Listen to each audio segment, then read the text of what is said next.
Hello മുത്തുമണീസ്. അപ്പം നമ്മുടെ ഞായറാഴ്ചത്തെ നോമ്പ് തുറ എന്ന് പറയുമ്പോൾ എല്ലാവരും ഫ്രീ ആയതുകൊണ്ട് തന്നെ അൻവറും ഹെൽനായും കുഞ്ഞും കൂടെ വന്നിട്ടുണ്ടായിരുന്നു. അപ്പോൾ ഞങ്ങളും ഫ്രഷായിട്ട് വേഗം ഇറങ്ങിയിട്ട് അപ്പോൾ നമ്മളിന്ന് സിബിൽ പാലസിൽ പോയിട്ട് നോമ്പ് തുറക്കാമെന്നാണ് വിചാരിക്കുന്നത് കേട്ടോ.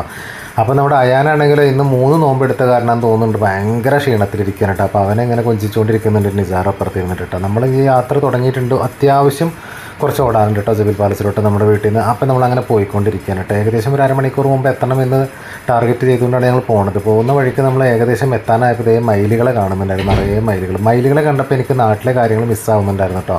രാവിലെ എണീറ്റ് വന്നു കഴിഞ്ഞാൽ ഞാൻ ഹായ് മുത്തമണീസ് എന്ന് പറഞ്ഞ് വരുമ്പോൾ തന്നെ കാണുന്നത് മയിലുകളെയാണല്ലോ. തിരുവല്ലാമലയിൽ നിറയെ മയിലുകളുണ്ട്. അപ്പോൾ അത് എനിക്ക് വീണ്ടും മിസ്സാവുന്ന പോലെ എനിക്ക് ഫീൽ ചെയ്തിട്ട് പിന്നെ അവിടെ എഴുതി വെച്ചിട്ടുള്ളത് ഫോട്ടോ എടുക്കരുതെന്ന്. അത് പറഞ്ഞപ്പോൾ ഹെൽനയുടെ മുഖഭാവം മാറി. അതാണ് നമ്മൾ കണ്ണാടിയിൽ കൂടെ കണ്ടുകൊണ്ടിരിക്കുന്നത്. ഇവരെങ്ങനെയൊക്കെ എഴുതി വെച്ചേക്കണമെന്നും പറഞ്ഞിട്ട് ഏകദേശം നമ്മൾ നോമ്പ് തുറക്കുന്നതിൻ്റെ ഒരു അരമണിക്കൂർ മുമ്പ് തന്നെ എത്തിയിട്ടുണ്ടായിരുന്നു. നമ്മുടെ ബുർജ് ഖലീഫ നല്ല സുന്ദരിയായിട്ട് നിൽക്കുന്നത് നിങ്ങൾ കാണുന്നുണ്ടോ. രാത്രിയിലെ വൈബ് വേറെ തന്നെയാണ് ദുബായ് കാണാനായിട്ട് കേട്ടോ. അങ്ങനെ നമ്മൾ അവിടെ നിന്ന് നോമ്പ് തുറക്കാൻ വേണ്ടിയിട്ട് ഉള്ള സജ്ജീകരണങ്ങൾ ചെയ്തു വെച്ചിട്ടുണ്ടായിരുന്നു. ജെൻസിന് വേറെ, ലേഡീസിന് വേറെ ആയിരുന്നു. അപ്പോൾ നമ്മൾ അതൊക്കെ കഴിച്ച് കഴിഞ്ഞതിന് ശേഷം നമ്മൾ കുറേ നേരം അവിടെയൊക്കെ കറങ്ങി കേട്ടോ. പിന്നെ കുറച്ച് വീഡിയോസൊക്കെ എടുക്കണമെന്ന് കരുതി ടിക്ടോക്ക് വീഡിയോ എടുക്കാനുണ്ടായിരുന്നു, റീൽസ് എടുക്കാനുണ്ടായിരുന്നു. അങ്ങനെ അതിൻ്റെ ധൃതിയിൽ ഞാനും പുറത്തേക്ക് ഇറങ്ങി കേട്ടോ. അങ്ങനെ അതൊക്കെ കഴിഞ്ഞ് ഞങ്ങൾ കുറച്ചും കൂടെ അവിടെയൊക്കെ കറങ്ങി ചുറ്റുഭാഗം കുറച്ച് കറങ്ങി ഫോട്ടോസൊക്കെ എടുത്ത് എല്ലാം കഴിഞ്ഞതിന് ശേഷം ചായ കുടിക്കാൻ തോന്നിയപ്പോൾ നമ്മൾ ക്യുസൈസിലേക്ക് പോവാണ് കേട്ടോ. ക്യുസൈസിൽ പോയിട്ട് ഓരോ ചായയൊക്കെ കുടിച്ച് അവിടുന്ന് പതുക്കെ നമ്മൾ ലുലുവിലേക്ക് പോവാണ്. ലുലുവിൽ എത്തിയത് എന്തിനാണെന്ന് വെച്ച് കഴിഞ്ഞാൽ നമ്മളുടെ അൻവറിൻ്റെ ടി വി നാശമായിട്ടുണ്ടായിരുന്നു. അപ്പോൾ അവർ ടി വി വാങ്ങിക്കണം എന്നുണ്ടായിരുന്നു. അപ്പോൾ അവർ ഒരുപാട് ഷോപ്പിൽ നോക്കിയിട്ടുണ്ടായിരുന്നു. പക്ഷേ അവരുടെ മനസ്സിൽ ഉദ്ദേശിച്ച പോലെ ഒരെണ്ണം കിട്ടാതായതുകൊണ്ടാണ് വീണ്ടും അവർ സെർച്ചിങ് കേട്ടോ.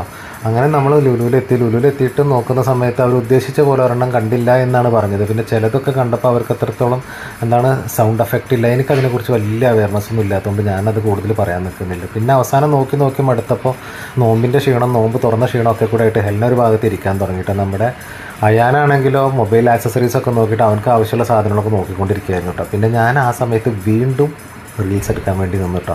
ഞാൻ എടുക്കുന്നത് കണ്ടപ്പോൾ ക്യാമറയൊക്കെ അപ്പുറത്ത് സെറ്റ് ചെയ്തുകൊണ്ട് നമ്മുടെ ഹെൽനായും കൂടെ റീൽസ് എടുക്കുന്നുണ്ട്. അത് എന്നെ കണ്ടപ്പോൾ അവളത് അവസാനിപ്പിച്ചു കേട്ടോ. അങ്ങനെ അതൊക്കെ കഴിഞ്ഞ് ഞങ്ങൾ ഏകദേശം ഒരു 12 മണിയായപ്പോൾ നമ്മുടെ സഫാരി മാളിൻ്റെ ഓപ്പോസിറ്റുള്ള മൗസിലോട്ട് പോയിട്ട് അവിൽ മിൽക്ക് കുടിക്കാൻ വേണ്ടി പോകാൻ കേട്ടോ. ഇതോടെ ഇന്നത്തെ നമുക്ക് വൈൻഡപ്പ് ചെയ്യണമെന്ന് കരുതിയാണ് നമ്മളവിടെ കയറുന്നത് ഫുഡിങ്ങൊക്കെ. അങ്ങനെ നമ്മളവിടെ കയറി കഴിഞ്ഞതിന് ശേഷം ഞാൻ ഷുഗർ കട്ട് ആയതുകൊണ്ട് തന്നെ കട്ട് ഫ്രൂട്ടും നട്ട്സും ഇട്ടിട്ടുള്ള ഒരു അവിൽ മിൽക്കാണ് ഞാൻ പറഞ്ഞിട്ടുണ്ടായിരുന്നു കേട്ടോ. ബാക്കിയുള്ളവരൊക്കെ വെറൈറ്റി ആയിട്ടുള്ള ഓരോരോ കാര്യങ്ങൾ പറഞ്ഞിട്ടുണ്ടായിരുന്നു കേട്ടോ. വീണ്ടും നമ്മുടെ റീൽസ് റാണി ഹെൽന വീണ്ടും റീൽസ് എടുക്കാനുള്ള പരിപാടിയിലാണ് കേട്ടോ. അപ്പോൾ ഞാനിടയ്ക്ക് കണ്ടപ്പോൾ അവൾക്കൊരു നാണം വന്നു കേട്ടോ. എന്നെ ഊക്കുകയാണെന്നൊക്കെ പറഞ്ഞിട്ട് നോക്ക് എക്സ്പ്രഷൻ കാണുന്നത് നിങ്ങൾക്ക് കാണാൻ പറ്റും കേട്ടോ. അങ്ങനെ ഇന്നത്തെ ദിവസം അവിടെ വെച്ചിട്ട് അവസാനിക്കുകയാണ് നമ്മൾ.